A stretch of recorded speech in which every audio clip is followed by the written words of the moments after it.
광고 한 가지 드리는 것은 이번 주 금요일 날 우리 금요 기도회가 있습니다. 기억하시고 함께 하셔서 기도하는 시간이 됐으면 좋겠습니다.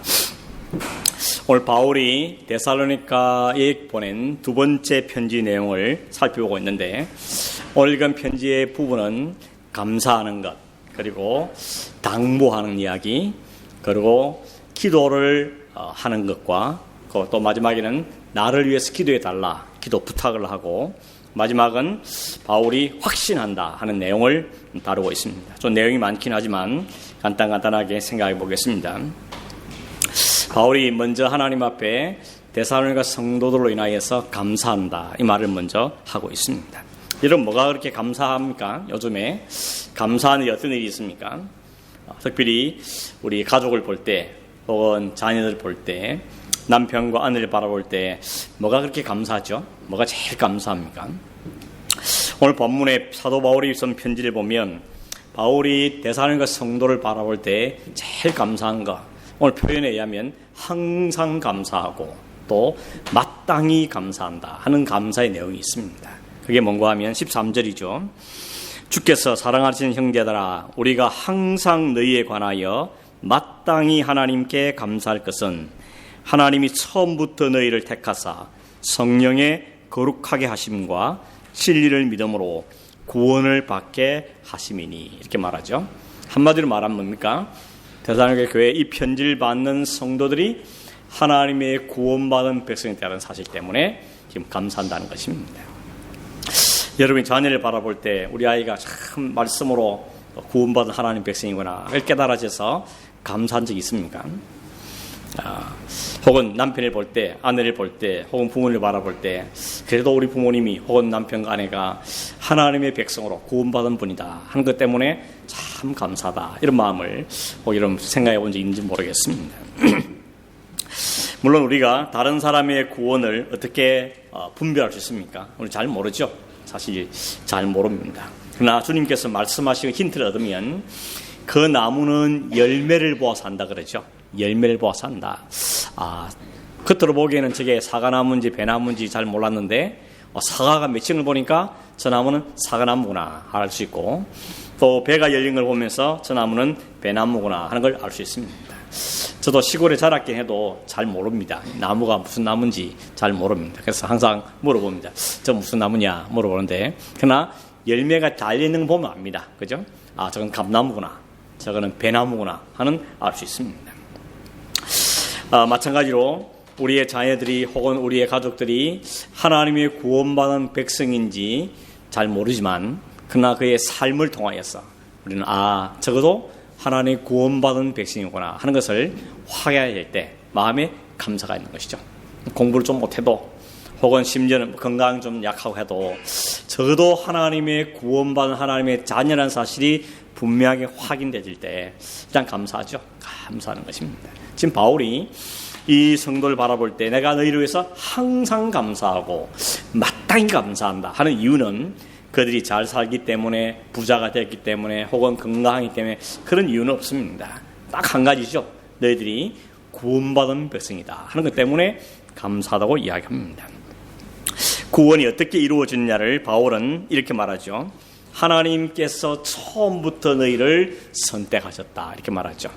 하나님이 처음부터 너희를 선택하셨다. 이게 하나님의 예정하심 혹은 선택하심이라고 말할 수 있습니다. 다르게 말하면 이건 너희들이 무슨 노력해서 된 것 아니고, 너희들이 자기 있어 된 것도 아니고, 하나님이 오래전부터 계획하셨고 하나님이 선택하신 그 하나님의 은혜로 너희가 하나님의 구원받은 백성이 된 거다 하는 이야기를 한 것이죠.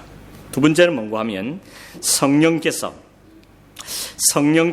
너희들의 거룩하게 만드시고 진리를 믿게 하셨다, 이렇게 이야기하고 있습니다. 여러분, 3장 2절을 보면 믿음은 모든 사람의 것이 아니란 말이 나옵니다. 믿음은 아무나 가질 수 있는 게 아니라는 것입니다. 여러분, 믿는 사람이 워낙 많으니까 믿음이 그냥 대충 가지는 것 같아도 사실은 믿음은 아무나 못 가집니다. 제일 답답해하는 사람, 어떤 사람 가면 믿을 마음도 있는데, 믿고 싶은 마음도 생겼는데 이게 안 믿어진다는 것이죠. 이게 제일 안타까운 것입니다. 여러분은 믿어졌잖아요. 그게 얼마나 감사한지 모릅니다. 여러분, 공부를 많이 해서 믿어졌거나 노를 많이 해서 믿은 것이 아니고 어느 순간 적어도 하나님의 살아계심과 예수 그리스도가 나의 구주 되심과 그 주님의 십자가와 부활이 나를 위해 이루어진 사실이 받아들이는 것, 믿어지는 게 이게 진짜 복입니다. 성경에는 그걸 복이라 그러죠. 이게 바로 성도에게 주어진 복이다 이렇게 말씀하고 있는 것입니다. 성령께 사신 일은 뭔가 하면 우리를 거룩하게 만드시고 진리를 믿게 하시는 것이 성령께 사신 일입니다. 여러분, 성령은 우리의 죄를 씻으시고 진리를 믿음으로 받아들여야 하는 역할을 하는 게 성령께서 하시는 역사입니다. 그러니까 우리가 믿어졌다 할 때 그것은 무엇을 됐냐 할 때 그건 바로 성령의 나 안에 역사하심으로 일어난 일이다 하는 것을 말씀하고 있는 것입니다. 이렇게 오늘 본문에 보면 우리의 구원을 위해서 하나님은 우리를 선택하셨고 성령님 우리를 씻어 믿게 하셨다는 것을 이야기합니다. 그럼 예수님은 뭘 하셨습니까? 오늘 본문 속에는 안 나와 있는 것처럼 보이지만 나와 있습니다. 이게 뭐냐면 진리란 단어가 나오죠. 진리.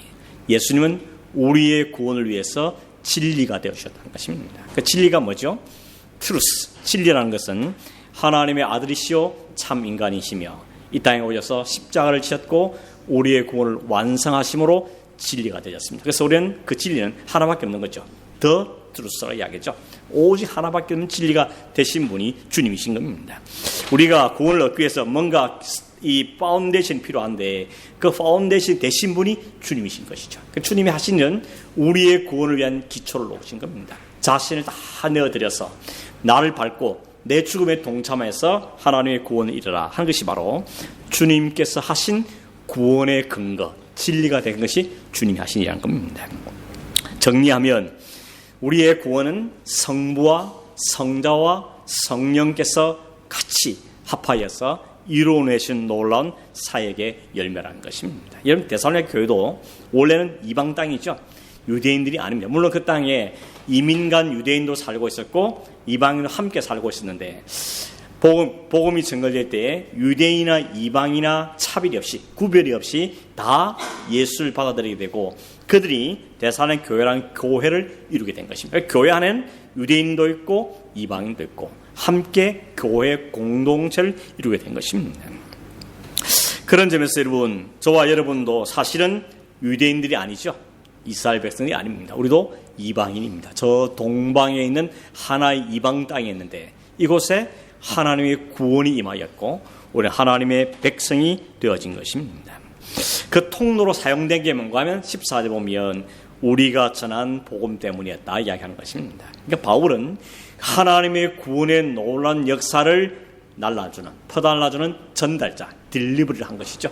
그 바울이 전달해준 그 복음이 매개체가 되어서 그 땅에 구원받은 백성들이 일어나게 되었다는 것입니다. 그래서 바울은 하나님께 감사하는 겁니다. 비록 나는 전달자이긴 했지만 내 능력이나 내 말솜씨나 나의 설득력이나 나의 논리나 그것이 된 것이 아니고 하나님, 예수님, 성령께서 합작하셔서 너희의 구원을 만들어냈다는 것이죠. 그래서 너희를 바라보면 그 하나님께 내가 감사하게 된다고 이야기하는 것입니다. 이 바울의 감사는 그냥 물질에 있는 것 아니고 육신적인 게 있는 것이 아니라 하나님께서 이렇게 놀랍게 너희 가운데 역상을 보면서 너희는 참 복받은 사람들이다. 당신들은 진짜 복 있는 사람들입니다. 그러면서 그들이 나에서 감사를 표현하고 있는 것입니다. 혹 여러분, 내가 전해준 복음 때문에 혹은 내가 인도하고 내가 말씀을 나누고 섬겨서 그가 그리스도인 된 사람이 혹시 있습니까? 지금 이제 평생 사는 동안에 내가 그 사람을 바꾼 건 아니지만 어쨌든 내가 전달해준 복음 혹은 내가 인도하고 그를 도와준 그 일 때문에 그를 통하여서 하나님의 구원의 역사가 이루어진 일이 있냐는 것입니다. 그런 사람도 있습니까? 혹 그런 사람 있으면 그런 사람 바라볼 때만 좋지 않습니까? 허무하지 않습니까? 아, 저 사람 내가 복음을 전해가지고 물론 내가 한 건 아니지만 내가 복음을 전달해줬더니 나도 기대할 수 없는 저렇게 훌륭한 사람이 됐구나 이러면서 얼마나 허무해하는 마음이 들으십니까? 그런 사람들이 좀 많아지길 바랍니다. 제일 가까이는요 우리 가정입니다. 우리 가정의 우리 가족들이 내가 열심히 기도하고 말씀을 나누고 한 걸 통하여서 하나님의 역사하심으로 이 가정이 복음화되어지는 것이 얼마나 복인지 모릅니다. 저처럼 다 믿는 집안에서 목사 집안에서 이런 것도 보이겠지만, 그러나 나로부터 시작해서 내가 이 집안 이 가정의 구원의 첫 출발점이다. 이렇게 되어서 나로 인해서 내 형제가, 내 부모가, 내 친척들이 복음화되어지는 이런 역사가 일어난 것이 얼마나 더 놀라운 복이겠습니까? 이런 복이 여러분 가운데 있기를 간절히 바라고, 또 우리의 순모임 이런 거 통해서도 한 사람 한 사람 데려와서 그 사람에게 복음을 나누고 사랑을 베풀고 함을 통해서 그가 예수를 알게 되고 하나님의 구원받은 백성이 될 때 우리는 그 사람 볼 때마다 우리의 면류관이잖아요. 바라볼 때만 즐겁고 바라볼 때 감사하고 참 하나님 감사합니다. 이런 노력을 하셨군요. 이런 감사가 되는 거예요. 바울이 지금 그것 때문에 감사하는 겁니다. 여러분 바울의 인생을 보면 참 모진 인생을 살았지 않습니까? 힘든 인생을 살았습니다. 그런데 그는 편지 쓸 때마다 마음에 북받쳐오는 감사가 있습니다. 내가 6개월 혹은 1년 혹은 3년 그곳에 열심히 생명을 다했는데 거기에 쌀쌀한 열매들이 잘 자라서 교회를 이루고 그게 하나님 복음이 잘 전하는 소식을 들을 때 바울은 그게 어떤 것도 바꿀 수 없는 감사의 제목이 되었다는 것입니다. 오늘 우리도 이런 일을 생각하면서 하나님께 감사할 수 있는 그 감격된 일이 일어나기를 간절히 바랍니다. 15절에서는 바울이 데살로니가 성도들에게 부탁한 내용입니다. 두 가지입니다. 첫째는 굳게 서라. 두 번째는 자신에게 가르침을 받은 전통을 지키라. 이렇게 말합니다. 영어 성경에 standing, 잘 서라. 그리고 holding, 꼭 붙잡아라. 이 두 가지를 당부하고 있습니다. 그런데 뭘 붙잡아야 되느냐, 뭐 어디에 서야 되느냐, 그것은 하나입니다. 내가 너희들에게 가르친 그 전통이라고 말합니다. 사실 바울은 바울의 서신을 보면 전통에 대해서는 약간 알레르기가 있는 사람이죠. 절기다, 무슨 율법이다 이런 것에서 사실 알레르기 있는 사람입니다. 그럼에도 불구하고 여기에 전통이라는 단어를 씁니다. 근데 여기 전통이라는 단어는 그런 인간적인 전통을 말하는 게 아니죠. 앞에 뭐라 그러죠? 우리가 말로 편지로 가르친 전통 이렇게 말합니다. 바울이 말로나 편지로 가르친 게 뭐죠? 뭡니까? 예수 그리스도죠. 그는 예수 그리스도의 십자가와 그 부활과 그 복음 외에는 전한 게 없습니다. 가르친 게 없습니다. 그러니까 바울이 말하고 전해준 그 전통이라는 것은 바로 예수 그리스도의 복음을 이야기하는 것입니다. 왜 그럼 전통이라는 단어를 썼냐? 원래 전통이라는 것은 대대로 내려오는 거죠. 옛날부터 있던 것이 내려오고 전달된 것을 우리가 전통이라고 하는데, 이 복음은 자기가 전해진 것이 처음이 아니고 이미 오래전부터 하나님께서 준비하시고 계획하시고 이루어오신 그 일들이기 때문에 그런 측면에서 바울은 전통이라는 단어 표현을 빌어서 쓰고 있는 것입니다. 바울은 이걸 꽉 잡으라고 합니다. 그 위에 서라고 하는 것입니다. 여러분 기초가 튼튼해야죠. 집 짓는 사람은 너무 잘 알죠. 기초가 부실하면 다 꽝이죠. 기초가 부실한데 뭐가 제대로 되겠습니까? 잘 모르지만 요즘에 한때 비가 너무 많이 왔을 때 집집마다 몇 벽에서 물이 샌다, 지하에 물이 샌다 이런 일이 하죠. 결국 뭡니까? 평소에는 몰랐는데 비바람에 쳐보니까 약한 부분이 드러나게 되는 것이죠. 여러분 기초가 탁 드셔야 되는 것입니다. 바울이 말하는 기초는 오직 예수 그리스도 그분의 복음인 것입니다. 그분의 십자가 은혜, 그 하나님의 은혜에 위에 서라는 거예요. 이것 위에 안 서면 쉽게 흔들리고 무너지고 뒤로 퇴보하고 발생하다. 그래서 여기에 잘 서라는 것입니다. 여러분 다른 사람에 서지 말고 감정 위에 서지 말고 어떤 일 위에 서지 말고 예수 그리스도의 복음 위에 분명히 서길 바랍니다. 이 위에 서야만 흔들림이 없습니다. 그리고 그가 가르치는 그 진리의 복음을 굳게 잡으라고 홀딩하라고 이야기하고 있는 것입니다. 은혜와 진리신 예수님, 그분의 말씀, 그분의 행하심, 이게 대해서 우리는 분명히 붙잡고 살아야 한다는 것입니다. 이게 흔들리면 어떤 일이 벌어진가 하면 전도서에서 솔로몬이 그러죠. meaningless, meaningless, meaningless 5번 그러죠. 헛되고 헛되며 헛되고 헛되니 모든 것이 헛되다. 뭐가 헛되다 그렇습니까? 그 다음에 따라 나오는 게 지혜도 헛되고 부귀명화도 헛되고 많은 쾌락도 헛되고 많은 여자를 거는 것도 헛되고 모든 것이 헛되다라는 것입니다. 근데 마지막에 고백하죠. 여호와를 아는 것이 지식의 근본이고 그게 파운데이션인 것을 그가 고백하고 있는 것입니다. 그러므로 예수 그리스도 위에서 그 예수 그리스도 안에서 누리는 건강, 물질 이런 건 복이 될 수 있습니다. 근데 예수 그리스도 위에 세우지 않은 것들은 다 허망한 것입니다. 기초 없는 집이 되고 만다는 것이죠. 여러분이 부자도 되시고 건강도 하시고 가정도 화목하게 잘 가꾸시고 그 노력은 필요하겠죠. 그러나 항상 기초가 어디냐 하는 걸 확인해야 됩니다. 것입니다.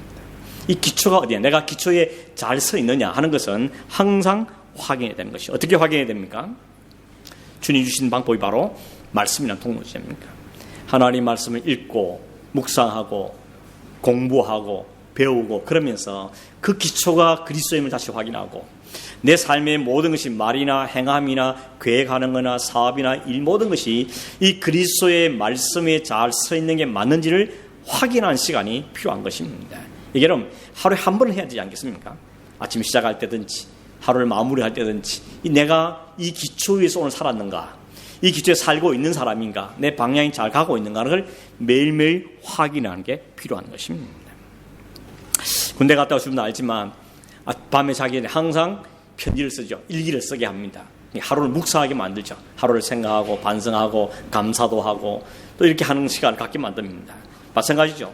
학교 다닐 때 편지 일기 쓰라는 이유가 다 그게 아니겠습니까?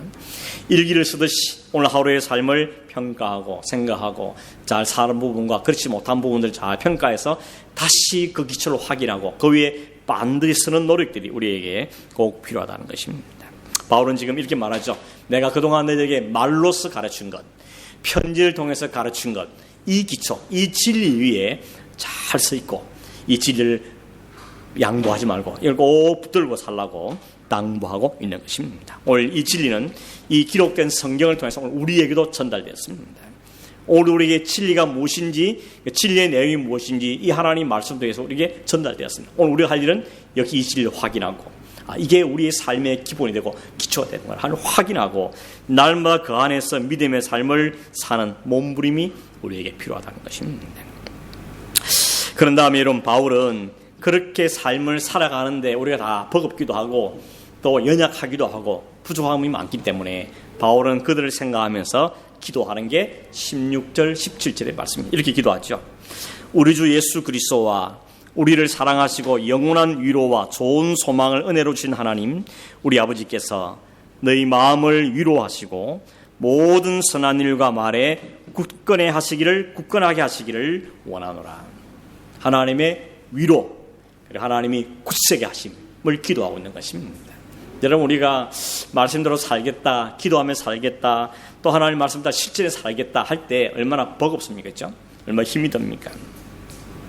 아이들이 바깥에서 얻어지고 오면 엄마가 씻겨주고 빨간 약 발라주고 그죠? 먹을 거 주고 그래서 안아주고 할 때 아이가 그 상처 입은 모든 게 다 씻겨 내려가듯이 하나님께서 이 세상에서 우리가 살면서 그리스도인답게 한번 살아보겠나라고 말씀 좀 지키고 살아보겠나라고 기도하며 살아보겠나라고 발버둥 치다가 실패도 하고 넘어지기도 하고 연약하고 그 상처 입은 마음 갖고 주님 앞에 엎드릴 때 하나님 우리를 위로해 주신다는 것입니다.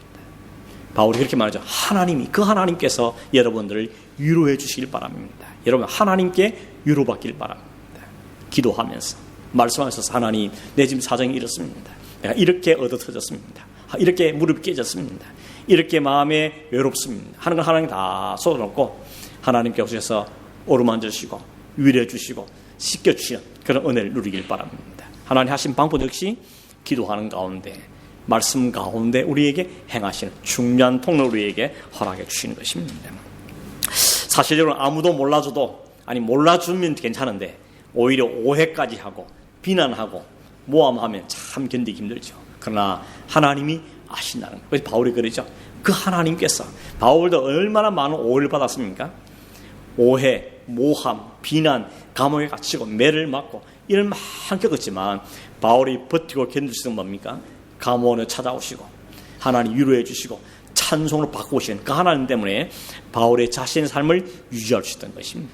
여러분 외롭고 힘들거든 어디 가야 됩니까? 누구한테 가야 됩니까? 하나님께로.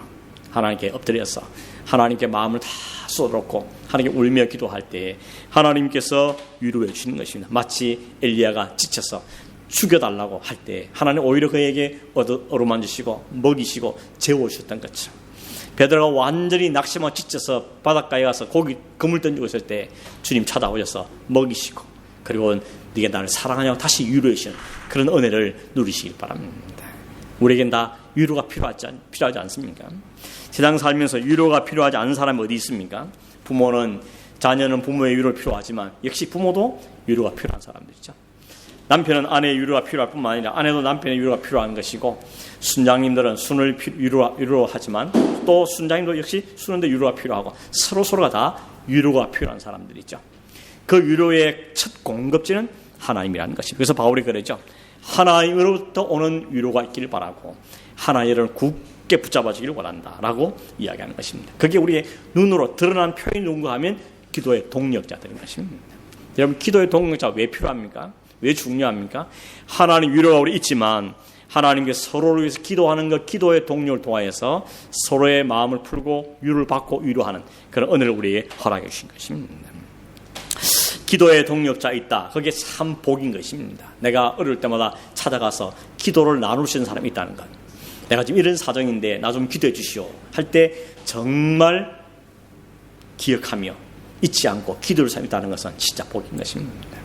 오늘도 부모님들의 기도, 가족들의 기도가 나에게 있다는 사실이 얼마나 복입니까? 그 기도 때문에 우리가 살아가고 있는 것이죠. 뿐만 아니라 나도 다른 사람에서 기도하는 사람이 되어야 되는 것이죠. 특히 기도할 때 자존심은 다 내려놔야 되는 것이죠. 하나님 앞에 기도하면서 자존심 부려봐야 그 소용이 없습니다. 이기적인 욕심도 내려놔야 됩니다. 그리고 정욕적인 동기도 내려놔야 되는 것이죠. 하나님 앞에 우리 모두를 내어놓으면서 기도하는 것이 필요한 것입니다. 그래서 바울이 그렇게 기도한 다음에 그 다음에는 3장 1절에서 보면 나를 위해서 좀 기도해달라 부탁하고 있습니다. 여러분, 천하의 바울이 내가 여러분을 항상 기도합니다. 생각날 기도합니다. 늘 만난 여러분 지금까지 기도해오고 있습니다. 그랬던 바울이 편지마다 여러분이 나를 위해서 좀 기도해 주시오 하는 부탁을 편지마다 안 받으려 하고 있습니다. 그걸 보면서 뭘 느낍니까? 기도의 지원이 필요 없는 사람은 없는 겁니다. 아무리 강한 아빠라도 엄마의 기도가 필요하고 아내의 기도가 필요하고 자녀의 기도가 필요하고 기도의 지원이 필요한 것처럼 하나님께서는 우리 모두에게 기도하는 사람들 붙여주시고 기도가 필요하다는 것입니다. 바울이 기도 부탁한 건 두 가지인데, 하나는 뭔가 하면 복음이 어디서 가든지 잘 전달되게 달라고 기도하는 겁니다. 너희 가운데도 이렇게 복음이 왕성하게 잘 전달된 것처럼 다른 지역에 가서도 복음이 좀 잘 전달될 수 있도록 기도해 달라는 것입니다. 사사로운 자기의 욕심이나 자기의 안전을 위해 기도하는 것이 아니고 하나님 복음이 너희 가운데 역사한 것처럼 다른 데도 역사하게 달라. 이게 첫 번째 기도 제목입니다. 많은 학자들이 이 편지를 어디 썼냐? 고린도에 썼을 거라고 추측을 합니다. 그렇다면 고린도에 있을 때, 여러분 고린도는 많은 교회들 가운데 바울이 보기에 가장 문제가 많았던 교회였습니다. 여러 가지 문제를 막 지적하죠. 그 어려움 속에서 복음을 전하고 해도 그 안에 당파 문제, 음행의 문제, 소송의 문제, 이혼의 문제, 복잡한 문제들이 교회 안에 있는 걸 보면서 바울이 대사에게 기도를 부탁하는 것입니다. 너희 안에 복음이 그렇게 역사하는 것처럼 이 교회 안에도, 이 지역 안에도 하나님 복음이 놀랍게 역사하도록 좀 기도해 달라고 부탁하고 있는 것입니다. 특별히 오늘 성경에 보면 부당하고 악한 자들이 있다고 이야기하죠. 부당하고 악한 자들로부터 지키게 달라, 보호해 줄 것을 위해서 두 번째 기도에 부탁을 하고 있습니다. 이건 교회 안의 이야기입니다. 교회 안에 부당하고 악한 자들이 있다는 것입니다. 그런데 헬라 성경에는 그 앞에 정관사가 붙어 있습니다. 정관사는 뭡니까? 더라는 게 붙으면 뭡니까? 바로 이거죠. 바로 그 사람, 바로 그거, 바로 그 교회, 바로 그 집 할 때 정관사 붙는 거죠. 그러니까 아마도 이 편지를 썼을 때 부당하고 악한 자 했을 때 정관사 붙은 말은 누굴 지적해서 이야기하는 것입니다. 아무개. 아마 어쩌면 대상의 사람들이 아는 사람이 있을지도 모릅니다.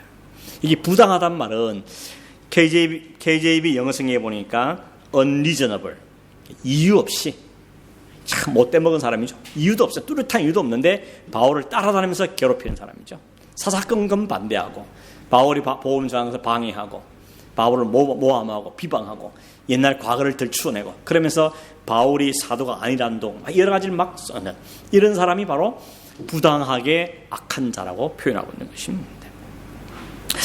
터집을 다 잡으면서 하고 있는 사람들 이야기하는 것이죠. 여러분, 오늘 복음을 전하는 사람들에 우리는 기도해야 되는데, 특별히 자기 고향 고국을 떠났어, 저 먼 나라에 가서 문화도 낯설고 언어도 새로 배워야 되고 그런 곳에 가서 하나님의 복음을 전하는 분들을 위해서 우리는 기도의 지원이고 필요한 것입니다. 우리는 그냥 돈만 좀 보내주면 끝으로 생각할 경우가 많습니다. 아닙니다.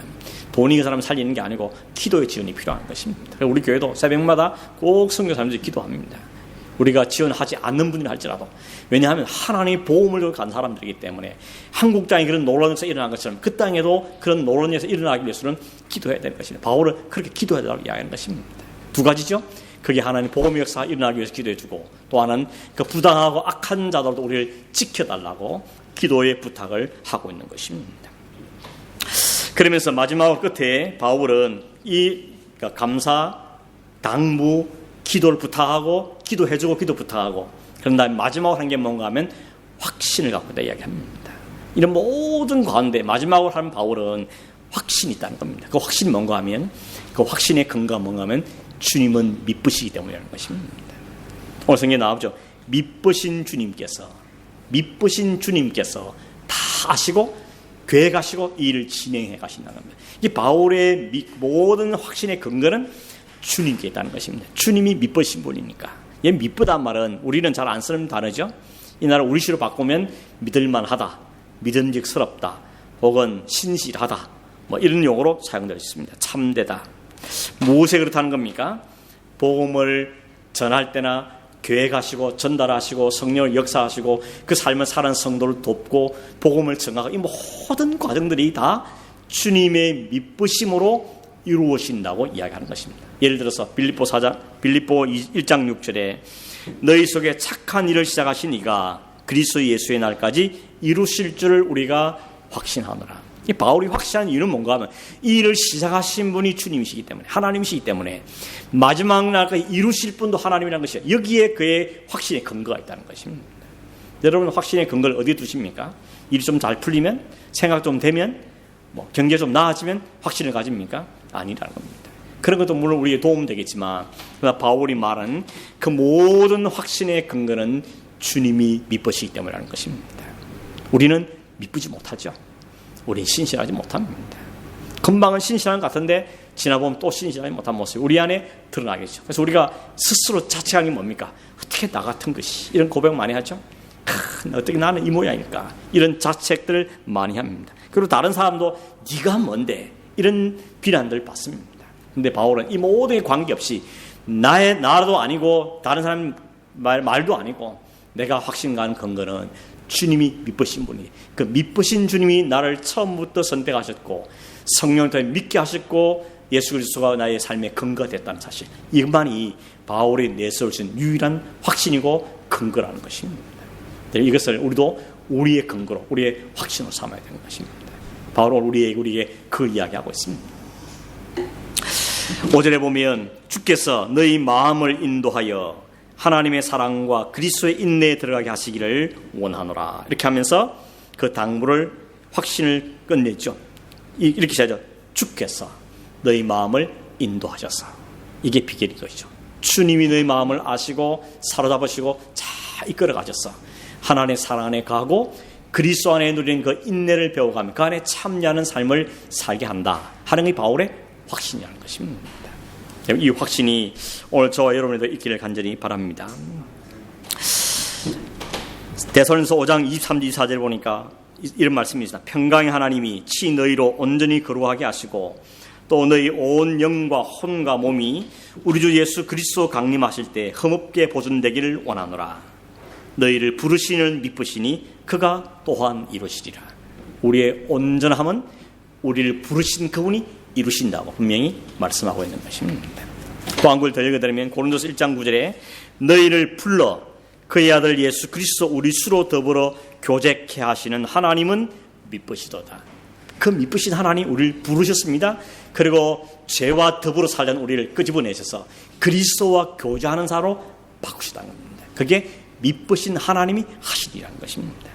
고린도서 10장 13절에 사람이 감당할 시험 밖에는 너희에게 당한 것이 없나니 오직 하나님은 미쁘사 너희가 감당치 못할 시험 당함을 허락하지 아니하시고 시험 당함을 처음에 또한 피할 길을 내사 너희로 능히 감당하게 하시느니라. 여러 시험을 만나는데 그 만나는 많은 시험들을 이기고 감당하는데 역시 미쁘신 하나님이 우리에게 승리를 주신다는 약속의 말씀인 것입니다. 말씀했습니다. 여러분, 우리는 우리의 매일매일 살아가는 삶이 얼마나 바쁩니까? 분주합니까? 또 특히 이민 땅에 와서 사는 것이 만만치 않죠. 어쩌면 허덕이면 사는지 모릅니다. 아침부터 저녁까지 눈꽃 떨듯이 바쁘고 뭐 하는지 모르겠는데 어쨌든 바쁘고 어쩐지 일이 많고 어쩐지 피곤하고 그렇게 살아가는지는 모릅니다. 그러나 여러분, 아무리 그런 삶을 산다 할지라도 잠시 숨을 고르고 하나님과의 관계를 확인한 시간만큼 꼭 가지셔야 됩니다. 그게 새벽이면 제일 좋겠고 그게 아니면 아침이든지 그게 뭐 점심시간이든지 그게 밤이든지 내가 무엇에 기초해 좀 살고 있는 건지 어디로 가고 있는지 이 삶을 어떻게 살아오면 어떻게 가는지에 대해서 분명한 기초를 확인하고 하나님의 인도하심과 그 미쁘신 하나님 내 인생을 붙잡고 있던 사실을 날마다 확인해야 되는 것입니다. 그래야 소망이 생기는 거죠. 그래야 힘들고 여전히 반복된 삶이지만 그 속에서 삶의 의미를 발견하고 살 이유를 찾게 되지 않겠습니까? 그것 없이 어떻게 우리가 이 혼탁한 삶을 살아낼 수 있겠습니까? 어떻게 이 복잡한 삶을 이겨낼 수 있겠습니까? 어떻게 이게 공격이 많은 세대 속에 우리가 승리할 수 있겠습니까? 간절히 바라기는 하나님 우리를 선택하시고 부르시고 구원하시고 그 기초가 되신 그리스도와 우리를 지금도 이끌어 하신 그 성령께 우리의 소망을 두고 지금도 함께 하신 하나님, 미쁘신 하나님, 우리를 완전케 하실 날을 소망을 갖고 오늘도 우리 주어진 믿음의 삶을 잘 살아가는 그런 저와 여러분 되기를 주의 이름으로 축원합니다. 한번 기도하겠습니다. 말씀을 기억하시면서 하나님 기억해 주시고 붙잡아 주시고 믿음을 주시고 확신을 주시고 굳게 서게 하시고 담대하게 승리하며 살게 해 주십시오. 이런 마음 갖고 한번 다시 한번 기도하겠습니다. 고마우신 하나님 아버지, 사도 바울이 간곡한 마음으로 우리에게 편지를 통해서 보여준 이 말씀의 원리들을 우리가 잘 기억하기를 원하고 우리의 삶에도 잘 적용해서 하나님 감사의 삶을 하게 하시고 기도하는 삶을 살게 하시고 분명한 기초에 있어서 확신 가운데 살아가는 우리의 삶이 되게 하여 주시기를 원하오며 이 혼란하고 혼탁하고 또 바쁘고 분주한 이 이민의 삶 속에서도 믿음 잃지 않고 굳게 서서 소망을 가지고 방향성 있게 오늘도 열심히 살아가는 저희 삶이 될 수 있도록 인도하여 주시며 언제 우리의 삶의 기초가 되시는 그 주님을 의뢰하고 미쁘신 하나님 안에서 감사하는 믿음의 삶을 살도록 은혜를 허락하시며 그 하나님께 우리의 모든 걸 내어놓고 기도하며 응답받는 우리 성도들에게 역사하여 주시옵소서. 감사하고 예수님의 이름으로 기도하옵나이다. 아멘.